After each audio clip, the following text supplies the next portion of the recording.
D'accord. Voilà. Donc c'est situé à 100 km de Lomé, la capitale, comme nous avons décidé tous les vendredis de favoriser, de promotionner ce tourisme sud-sud, parce qu'on nous a souvent reproché de ne pas donner cette visibilité à ces endroits paradisiaques, pas souvent très connus. Donc c'est l'occasion, tous les vendredis, à travers mon carnet de voyage, et j'ai décidé de partir du côté de Palimé. C'est donc on vous suit, Phil. La région de Palimé est l'endroit rêvé pour les amoureux de la nature et de la randonnée qui souhaitent aller à la découverte de la faune et de la flore tropicale. Les montagnes avoisinantes offrent un cadre exceptionnel où l'on peut découvrir toute la richesse de l'environnement naturel de toute beauté. Plantes tropicales et animaux.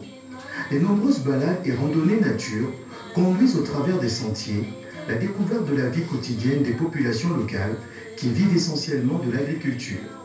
Les chemins traversent des champs d'igname, de maïs, mais aussi de bananeraies et des champs d'ananas.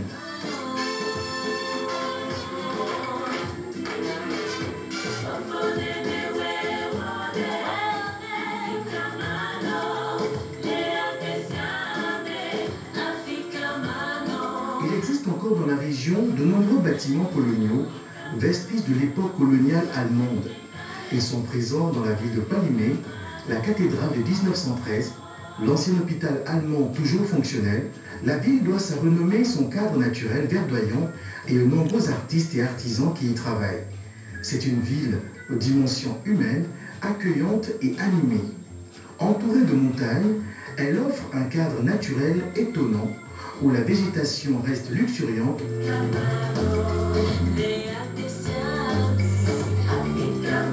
Voilà, nous étions donc à la découverte de ce magnifique site touristique Palimé au Togo. Voilà, merci beaucoup Phil. Palimé, donc c'est à combien de kilomètres de Lomé? À 100 km. 100 km de Lomé. C'est une ville magnifique. Je regarde Lisa parce que voilà, c'est pas un village. C'est une ville. Donc, ça c'est vous qui l'avez dit. Moi j'ai rien Oui, dit. j'y suis allée. D'accord. On y accède facilement. On y accède facilement, la route est bonne entre Lomé et Palimé. C'est surtout connu pour son artisanat parce qu'il y a un grand centre d'artisanat.